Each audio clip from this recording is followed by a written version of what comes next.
When you were a child, what did you want to be when you grew up? A movie star, a singer, a lawyer, doctor, teacher, or maybe even a published author? Millions of people envision one day of writing a book, selling it to a major publisher, and watching it climb the New York Times best-selling list. For many, that dream will remain just that, a dream, but sometimes dreams do come true. For example, in the article Books Unbound, author Lisa Genova first paid iUniverse $450 to publish her book in 2007.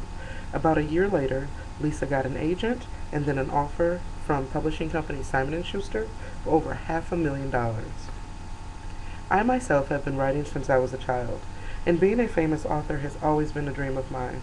While in high school, I began researching of how to get this done, and one book that really helped, or I should say was a major resource, was The Writer's Market. The Writer's Market is a book that's published annually. It's a book by writers for writers. There's a lot of valuable information in there. It's a really, really thick book. It has information such as how to write a query letter. It lists publishers, agents, magazines, anything you can think of. It's in Writer's Market. I suggest it if you're interested in getting published as well. Today I will be discussing the process of how to get your manuscript published. Specifically, I will go over what a writer should do, the pitfalls, a little about what to expect from the publishing industry, and a little bit about self-publishing. I'll begin with, you need to remember the competition is fierce.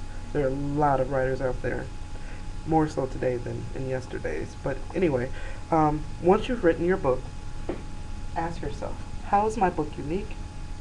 2, what makes it stand out from the rest? Now that you've written the book, you are going to have to write and rewrite.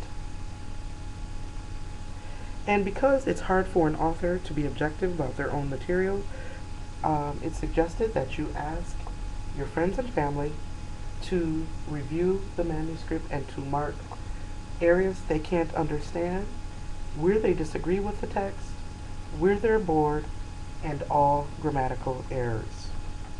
This was found in the book How to Publish, Promote, and Sell Your Own Book by author Robert Lawrence Holt.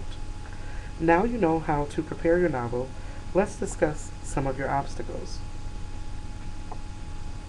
or roadblocks. One would be finding a publisher. Understand that even the best well-written novels receive rejection letters, and a lot of unsolicited manuscripts are returned to the writer unread, unfortunately.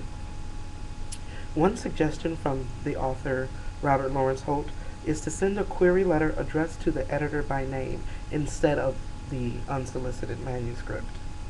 Number 2, getting a bookstore to sell your book.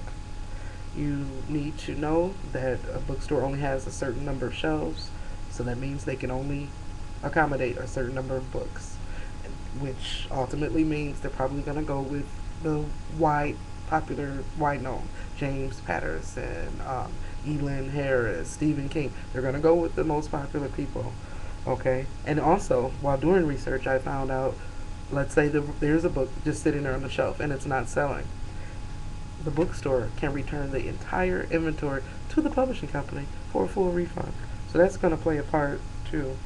And 3, promotion.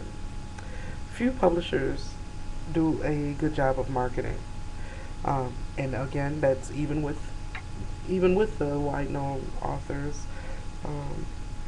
And when it comes to self-publishing, marketing is strictly on you, the author.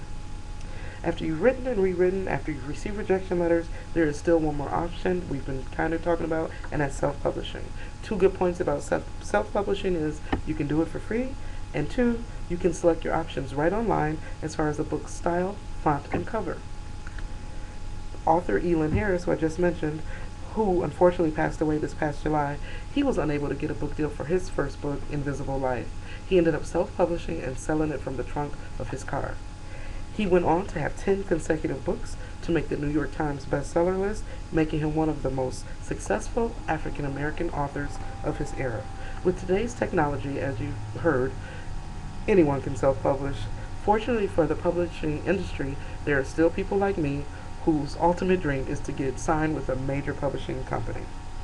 Dreams really do come true, and I just want to say, buy the book, Living Ghetto Fabulous, available at www.amazon.com or www.barnesandnoble.com.